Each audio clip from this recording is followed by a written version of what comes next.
This is Alex. Hey, this is Mike. And this is Evan, and you're listening to the Mike and Alex Show. How's everyone doing this fine April morning? Doing great. Doing great. How are you? Not too bad, not too bad. Just weathered the storm yesterday, and it's already 50 degrees. Everything's melting, and everyone survived April Fool's Day Snowmageddon Part 5. Yep. It is April 2nd, and there's snow on the ground. That's welcome to New England. Yeah. So it wasn't as much snow measurement-wise as I thought, but it was heavy as shit, dude. It was like water. Oh, yeah, it's wet snow. See, I always forget about that because in Somerville we get a lot of mixed stuff, and so we got less than you guys do out here. Definitely, you guys have gotten your share out here this winter. Yeah, I mean, they were forecasting 8 to 12. I'd say it was more about like 4 to 5, but really pretty heavy stuff. Well, yeah, I mean, I think it was 8 to 12 in total, and I think we hit that, but it was just broken up between 2 days.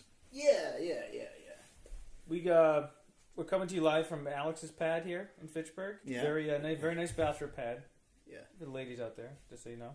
Mm-hmm. Takes very good care of this place. Oh, you got a fireplace. Yeah, it's a nice place. Yeah. Good rugs, good nice hardwood floors. Nice room temperature. Yeah, I mean, the only thing you're missing from a stereotypical TV bachelor pad is a jacuzzi and a Quagmire type bed. But to be fair, I haven't been upstairs to see the Quagmire type bed. I was going to say, if you notice a pad, if you had a jacuzzi, don't you have a jacuzzi you're tub wasted. up there? I did, yeah. What'd you do with it? You broke it? It broke because I didn't use it enough. It just broke? Well, yeah, the piping, yeah. If it dries out. That's interesting. Are you become a handyman since living here? No, God, no. Yeah, well, I mean, it's everyone now. Like with YouTube, everyone can be a do-it-yourself or handyman to some extent. But, nope, pass. Yeah. Well, that's the beauty of living in a condo type situation is you don't have to do a lot of the outside maintenance. Inside, I'm responsible. Yeah. Oh, okay. Yeah, it's all good though. If the walls crack, that's your fault? Depending if it was inside or outside, foundations shift, Michael. Alcohol related too? No. Sports related, like anger at Tom Brady, or? I would never yell at Tom Brady. I was gonna say, if you got that going on here, you got problems. Liar! Well, we are here at Alex's place, and our first podcast in a couple months now. So I know we've all been off and doing projects. Yeah. So we're gonna touch base on those with this podcast. Mike, you're up first, man. What have you been up to? I have been doing a couple different things. I'm still at Improv Boston at the 6th out of 7th level of improv right now. Nice. So it's becoming this is the term where it's become real, like almost it's like strict, like school, like sticking to the rules and stuff, and the teachers really like calling people out, which is good. Say, like level, like first level, second. So do you start the first level and go up your way up to the 7th? Or? Yeah, you start. They break it up into 7 levels. So it's like black belt degrees. I was just gonna say, so Mike's like a black belt of comedy now. I'm almost a black belt. You better watch out. You make a wrong joke. There you Done. go. Yeah, I chop it down. I'll chop you.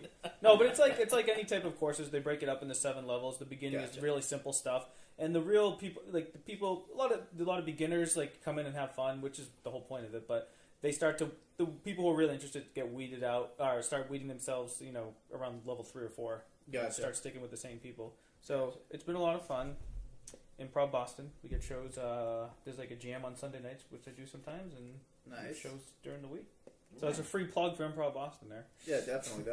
Now, you also got cast in an independent film. I did, yes. It's called The Holy Maple Tree.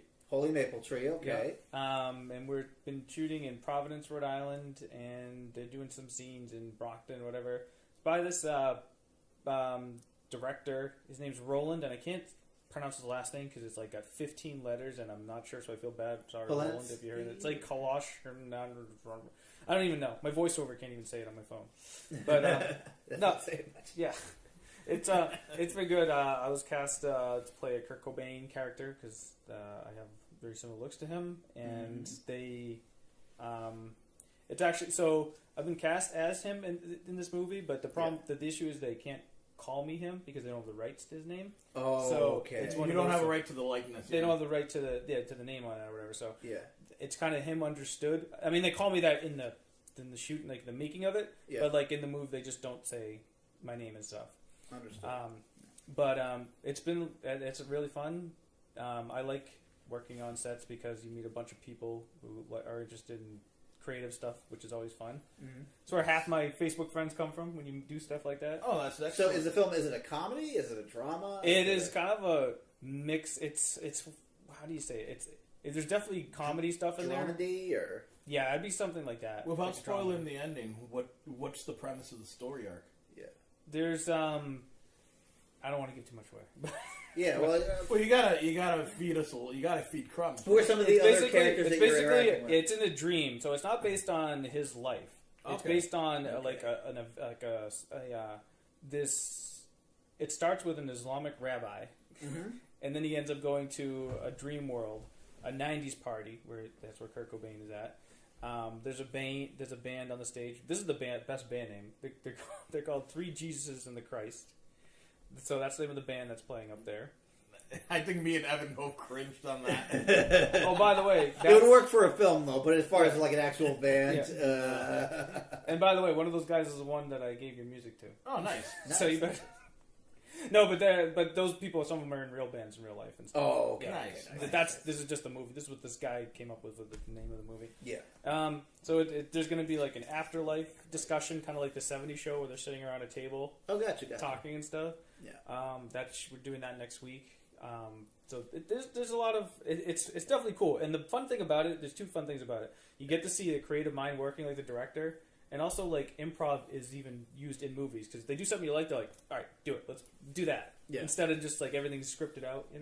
Kind of like how this, just talking. But yeah, so it's been a lot of fun, and I will definitely keep everybody posted when it's done and how it's been. But it's been a lot of fun. Nice. They talk about like either submitting it to festivals or distribution, or do they know what they're going to do with this? They're definitely submitting it to like a film festival. They said. Nice, so nice. Are they doing Sundance, Cannes, or I'm not sure which one. Probably some lesser known. Probably lesser known right now, but I mean the guy's idea obviously is he wants to be able to get his work out there, which is nice. Obviously, we all can appreciate that. Cool. And what did you do to prepare for the role of Kurt Cobain? Like, did you watch him perform? Did you listen to him interview? Did you look at pictures? I did a little bit of all of that, and I kind of knew like his music and stuff before. Like, I like his stuff, but I definitely I kind of revamped on some of his like body language and how he is and stuff. So oh, that's cool. It was pretty. It was cool, and the thing about it was kind of easy for me to play somebody like that because he's very sort of laid back guy, and a lot of times with his interviews. Yeah, well, it'd be different if you're like trying to play like Freddie Mercury or. I know. I was thinking about all these other people out there. There's some crazy music. There's some crazy like personality musicians out there. Yeah. Alex Lopez for one. I'm not that crazy. No. Overall, no. I've mellowed out in my 30s. Somewhat. Yeah. But yeah, so it's been going really good, and I'll keep you posted on it. And, Evan, have you ever done any? You said you do some theater drumming. Have you ever done theater at all? Like acting? Not too much. In high school, I did like the class plays. I played a lot of like side bit characters and like trees. They'd be on not really trees, but just like I was a protester. I was like a chicken. Just all like the. Did you wear a chicken suit? Was this a Frank Perdue commercial? No. It was for the interclass.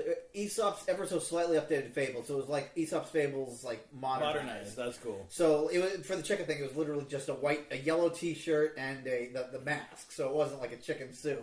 Do you still have the chicken mask? Do you wear the chicken mask? No, I do not wear the chicken mask. Maybe I have the chicken mask in storage. I'll have to look for it so I can wear it for the next podcast. There we go. That's basically what we're getting at. Yeah. No, not too much. So I did a little bit. Again, they weren't big characters. I was, well, in the 4th grade, I was Willy Wonka and Charlie and the Chocolate Factory in our class play. There you go. Yeah. That's always fun when you get on stage first when you're like 10 years old, like doing it. Yeah. So it was fun. I was basically just imitating like Gene Wilder, and it was just because back then, like I didn't think. A lot of the stuff that was campy, when you look at it back when you were a kid, you take it a little more seriously. Like, you don't necessarily get that this is supposed to be completely ridiculous. So I took that role really seriously. But serious actor. Yeah, well, overall, yeah. And then in college, I took an improv course, which was a complete blast. So you liked it? So you have an idea? It was a blast. Yeah, it was fun. I'm not the best improv actor. Like, I'm not good with props or. Just Whose Lines Anyway games, stuff like that. Yeah, sometimes I can. Yeah, no, I don't have as much practice I think it's I tend to drift more back to music. Well, that's what it is. It's all about, like, it's just practice, repetition, doing it more. Yeah, exactly. So just like as I'm sure playing guitars. You know, I haven't played guitar. I need to brush up on my guitar skills, and I'm sure I could be actually okay if I actually take it seriously. Yeah, but I do a lot of work with musicals as far as playing in the pit. So like the last couple weeks ago, I played drums in a Sister Act at Theater at the Mount. Are you doing any acting, or are you just playing drums? No, I'm just. He does session work, yeah. Yeah, I'm drums. Yeah, I play like at Theater of the Mount. There actually is a pit where the musicians play. Like basically, you're under the stage practically. Yeah, in a lot of high schools, you're just like in front of the stage for musicals. Oh, I get what you're saying. The pit, yeah. Yeah. So sometimes there's 4 people, sometimes there's like 10 people. But just enough to get the musical undercurrent. Do you get paid to do that, or is that just yes? for fun? That's cool. No, it's good. You get union. So I joined the musicians union. You get just scale for that. So I over the past few months, I've done the producers. I've done Sister Act, and next coming weekend at Fitchburg, I'm doing the Drowsy Chaperone. So there is a blend of the two. There's something called improv musical comedy. Yeah, but that's more of like singing, like being able to like sing and like rhyme, kind of almost like what's the rapping game where they insult each other basically? It's kind of like going back and forth like that, like disc battling or rap battles, kind of rap battles. Okay, you can get yourself in like a rap battle. You don't have to be necessarily best voice or best but if you can make 2 words, like if you just come up off the top of your head, you look like a pro. Yeah, no. So for it's completely different preparation. So for these shows, you're given about a 60-page book of. Could be long, it could be short, depending on the show. Of all the written, all the sheet music. So obviously, you have to be able to read music quickly, quickly, in order to do that. So it's kind of the complete opposite of improv. Everything, well, not quite. Everything is written down. However, if somebody's timing on stage is longer or shorter, you work with the music director, conductor to kind of stay in time. Yeah, you must be all be about timing, like staying in. Yes, like hitting the drum. Like you must know when to come in for like a big sequence. Yeah, so there's usually cues, and you're always watching. The music director is kind of is about sticking the musicians and the actors together. So it's so I have to watch. I have to have a rough idea of what's going on behind the scenes, and I have to watch the music director and stay in time with the accompanist and usually a bass player. So you can't fall asleep. No. You'll pay attention. Yeah. So, but I mean, I've had the opportunity to work with some really talented musicians. A lot of people either are music teachers themselves, or they've played at they've gotten their education at Berkeley, or they do a lot of this stuff. Some of them people do it full time. Others, like me, they do it on the side on a kind of more of like a semi-professional basis. Like it's not their day job, but maybe every couple weekends or so they go out and they just they play some shows. That sounds like a lot of fun, actually. It is. It's especially like the springtime. The springtime is really when there's early spring is really when there's a lot of because that's when all the end of the year school plays are, and yeah. So I really hope to be doing more of that. So I've done did the producers at the New Players Theater Guild in Fitchburg, which is kind of like a smaller 100, 200 person theater. Nice. It's really a church that like folding chairs and a stage, and that's probably the equivalent of off Broadway, or I don't know what the. That's almost about off Broadway stage. Yeah. Well, actually, I don't know if there's if the off Broadway versus off Broadway is classified by the number of seats, or I don't know, but it basically it's about 100 people or so, whereas the Theater at the Mount show and the Theater at the Mount's about 300 or so, and those are usually fill up. That's cool. Yeah, the high school shows, they're usually in bigger, the big size auditoriums, but they're not. It depends on what time of day. They don't fill up as quick as the Theater at the Mount shows, where it's all Theater at the Mount's more open to the public, and yes, this is usually. I mean, it's a high school. The high school plays or musicals usually tend to bring in the high school students, exactly, and friends and family of the student. Yeah, which is a fun little fact. I'll be going to see that play on April 6th. Yeah. So Alex's nephews are both in the Drowsy Chaperone, and they were in the the play that I did for them last year, Once Upon a Mattress. Yep. So it's both very talented young boys, Logan and Grayson. They'll be, yeah, they are. So that show, The Drowsy Chaperone, is at Fitchburg High School from April 6th through the 8th. Mm-hmm. And you'll have the percussion skills of Evan Pinsell for all 3 days. Enjoying your evening. Yeah. There's a lot of musicians in the band I've played with before, so it's always nice when there's like if you're familiar with if you have a kind of already working rapport with the musicians that you play with.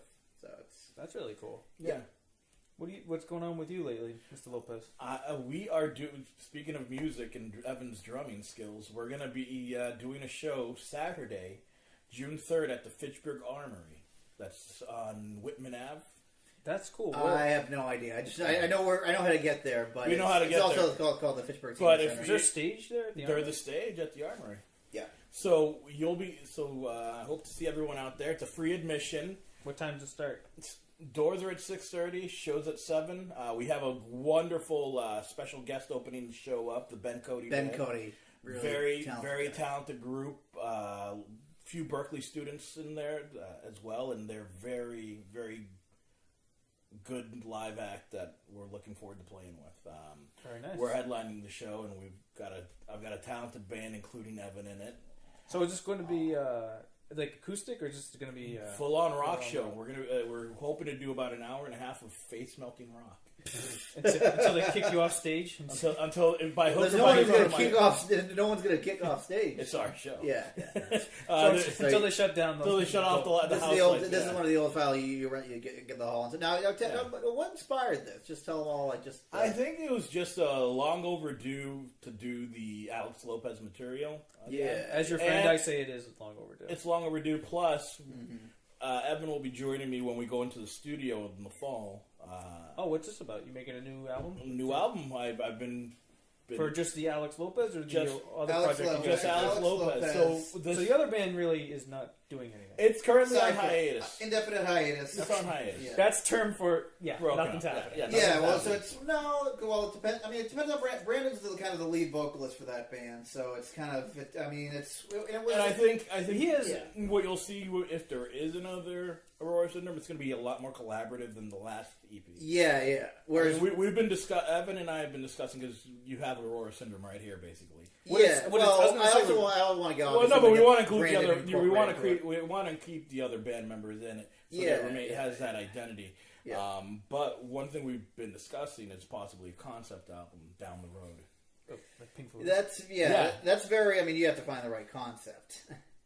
But that's also like there's so many different moving parts when you get in there. It's once you get like a full album like that, it's very ambitious. But it sounds to me like the two of you are really you guys need to stick playing music together, and whoever else joins you. Exactly. Well, that's kind of what we're doing. Well, what I like about the Alex Lopez is that he doesn't have to worry about anyone else. He doesn't because you don't have to wait on other musicians to become available. You can so the big thing is he's. You say you're primarily a singer-songwriter, like you do singer-songwriter, yeah. Yeah, so you do you're singing your own vocals, you're doing all that. Yeah. See, having known Alex since we were 19, this has always been the biggest problem of his was finding reliable 4 people that play a simple musician that all have the same end goal in mind. Exactly. Yeah. And we've got that right now. The two of you, I can tell definitely like playing music, and I know when Brandon can, he likes it too. Yeah. So it's just a matter of everyone getting on the same page. Yeah. And like a marriage, parents like a marriage. No, absolutely. And with this June 3rd show, we will be debuting a few new songs. At least three to whet the appetite a little bit for the album that's coming out at the end of the year. You guys are such a tease. I am. Well, yeah. So, it depends on how many songs you end up writing for just knowing whether it's going to be an EP or an album. It's probably going to be an album. I think we're probably at 7 or 8 songs, so we'll toss in 2 more. That's a great question. Then, like you asked me, how do I get prepared? How do you guys do your writing process? Do you guys lock yourself in? I lock myself in this condo and put my phone on Do Not Disturb. Put your central hair on. Exactly. I mean, typically for the Alex Lopez stuff, he writes pretty much everything. Well, yeah, I guess for you as a session drummer, more your thing. I mean, do you consider yourself a session drummer, or just kind of like you'd rather be a drummer permanently in some band? Or are you honestly, at this point, I mean, I'll always like if ever Alex needs anything, I'll always play with them. But overall, I like the flexibility to play like a lot of the theater shows where you're playing for a couple weeks and then you move on to something else. Yeah, and Evan actually is in another band as well. He does percussion and drums in a group called The Tribe. Yeah. So maybe part of it's I juggle a little bit, and I kind of I think the whole concept of like being in a band, maybe like living in a house together and having that sense of camaraderie, it's harder to do when you're 30 and a lot of people are moving on and having families. So I like... although I still would love that concept where you just have 4 or 5 guys locked in a house and just writing music and recording. You just need to find 2 other single guys. That's what I sound like. Well, I mean, I also like the flexibility to like do other things as well. Yeah. So yeah, I consider myself a freelance musician. Was the E Street Band, is that the actual Bruce Springsteen band, or were they just session people? Do you know? No, they were his backing band. That's why. So they're kind of I think in their contract they say that like in an E Street lineup, he can't just like replace people. Otherwise, it's not really the E Street Band. It's just basically just be Bruce Springsteen and these other guys. But it is like almost done. But they get like it is sort of in the financial sense where like Bruce writes all the music, and they get like basically like fixed salaries. So whereas a band, it's like everyone puts it together and you all share a stake in everything. Yeah. So what about touring? Would you guys be open to touring, or would that be difficult with day jobs? I think with day jobs it's difficult, but then again, if you can map it out properly in advance and get the appropriated time off, I think you could probably pull off little short legs. At least New England touring. Exactly. New England's easy overall. I mean, if you were in like North Dakota and you're kind of limited to like big markets like that, not sure how I'd feel about like a West Coast tour, East Coast tour that's taking like 3 or 4 weeks. Especially if you haven't gotten any exposure in the West Coast. Yeah, I mean, it's one thing to grind and bring out and draw a following, but when you're an unknown or a very basically an unknown, doing a cross-country tour kind of falls flat because there's nobody's heard your work. There's no bearing. Would you rather have the national exposure, or would you rather be a bigger fish in a small pond, just like here in New England? I've never liked the idea of being a big fish in a small pond. I'd rather be a little tadpole in LA. I'd rather be... I don't think you'd like that. I'd rather be a sea monkey in the Atlantic. No, that's dirty. Well, no, I mean, it all depends, because if you're... Well, sea monkey, there's these little specks. Yeah, I always look at it from like the financial side. I mean, if you're a big fish, if you're a national act, you have to plan, like, if you're like driving a Ford Econoline or a bus, that's had a lot of expenses going like from coast to coast. And of course, if you're a big fish everywhere and you're taking planes and you're part of like a big record contract like Guns N' Roses, then of course, who wouldn't want to do something like that? But if you're in goal, you want to be something like Breaking Benjamin. No, I wouldn't. I'm not even. I think that's where you're looking at. You'd rather tour North America and just kind of. Honestly, I'd rather tour Europe. Well, that's not going to happen with currently. Your current situation. Well, I mean, now we're talking like idealistic. We're talking idealistics. I mean, realistically, probably won't happen. Idealistically, you can't think like that, my friend. Well, I think you have to draw in the right kind of energy. Residency in Brazil. I'd like to do a residency in Brazil. You might be a big hit in Venezuela. You never know. Yeah, I mean, you never know. But you're trying to, so for me, it's like, yeah, obviously, if the opportunity was there, to tour, do 2 shows in Osaka. And then do a show, like Donington in England and Rock in Rio down in Brazil. Absolutely, Yeah, so you need. But we're not there yet. You need to either be a touring veteran as like doing many more shows, and the trouble with that is that around here you can't play out your original stuff at least too often, or people will get sick of you. You say around here, you mean Fitchburg or just Massachusetts? Central Mass. Yeah, I mean, a lot of the places in Worcester are like there's no more Tammany Hall, there's no more Lucky Dog. Well, the Lucky Dog got changed back to the Cove. Yeah, so there aren't as many like full rock shows. And most places come that out do towards book, Somerville. yeah, exactly. But most places that do book locally are cover centric. Yeah.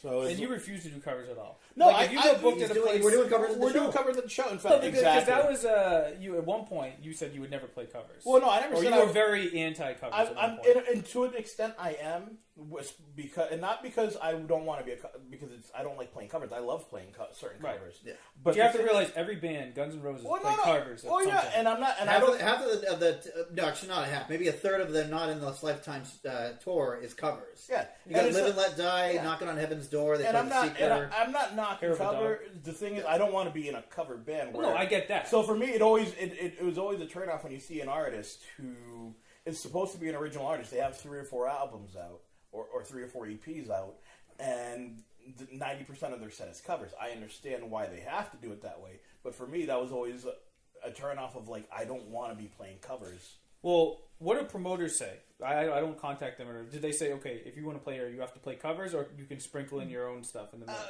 Most promoters that I've dealt with in the past are, how many people can you draw? Yeah. Yeah, I mean, That's that's what it comes it. down to. That's How what much it comes down liquor to. sales. They don't like unless they're no like for example like you're doing like the Chinese restaurant circuit where it's anonymous. It's predominantly cover bands Yeah. and well known cover bands. They're not going to give. They don't really care about your set list as long as you're bringing them money.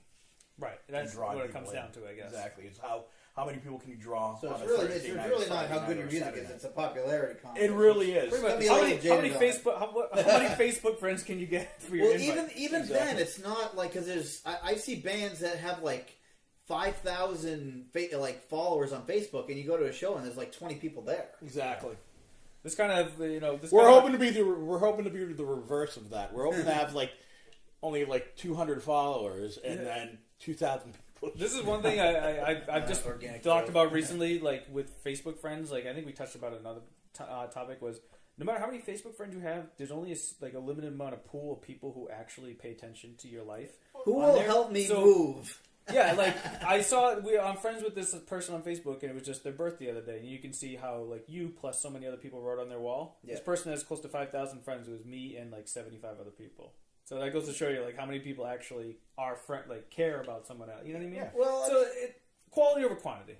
yeah. Well, I always That's how it's always been do a for lot me. of happy. Yeah, I always do a lot of happy birthdays, even if I don't talk with them regularly. But I mean, yeah, It just goes to it just put it in perspective for me. It was like, okay, you could have 4,800 friends, but maybe 100 of them are going to really be your good friends. And yeah, they'll come to your I'll concerts. go to and stuff. I'll go to a party, Yeah. and then I'll get 4 or 5 new Facebook friends after that. Whether we're constantly talking. Yeah, it's It's almost kind of one like an thing, but- acknowledgement of like, hey, I know you now. Yeah, yeah, kind yeah. of thing. Like it's okay to contact you now, which Yes. is especially for what we do, it's good to have Yeah. all that. So yeah, and the trouble is, there's so many other musicians who are marketing their stuff through Facebook, through SoundCloud, places like that. That it's kind of become saturated. So it's while getting online gives you a lot more opportunity to get your music heard. There's a lot more people trying to do it as well. Whether you want to become the next YouTube sensation, Yeah. whether you That want to is- get like a record deal from just things like that. Yeah, the conventional way, I guess. I heard an interview with Kid Rock, and his words were he said he got the last Twinkie. People in his era got the last Twinkie, meaning they were the ones. like, that- nobody- Nobody record gets big lucrative Yeah. record deals of Big- like six album record deals. yeah, no one does and that. Newbury comic sales or whatever CDs and stuff like that. Like Yeah. nobody like that's not how you do it Yeah, anymore. no, it's No. So for me, like I'm not a musician, so You have to how be do people- creative. you got to be creative. You have to be get your stuff creative. out there. Where, for example, I mean, you have bands like Alter Bridge where you basically purchase the way they funded the last album and tour in this current tour was meet and greets, and they got both of them have endorsement deals, so they sold like yeah, but again, they're $6,000 not the best guitars. they're not the best example because they were basically an offshoot of Creed. Yeah, but they're a I'm great talking example. about I'm talking about like bands that start Well- from scratch. Though. Because let me get to that. Yeah, okay. Because they actually had to buy out their last couple of they had to buy out their first contract, so they basically had to I'm saying basically way too much. Yeah. They had to Basically, start. yes. Stop. So they had to start over from scratch, and they had to reaffirm their fan base and redevelop a fan base. Yeah, but it always seems like live is the way people make money. Well, live is the way. Touring. Well, touring, but that's the yes, point. but not as much as it used to be. That record sales are crap, and now live makes you a lot of money. And now even live, is even kinda live, tough. even live and merch doesn't make as much money as it used to. And well, originally, believe it or not, was you tour to promote an album, and the album was your general revenue source as a songwriter and as a performer. So that's how you generate revenue. When things shifted, it was okay. Well, we're putting an album out so that we can make some money touring.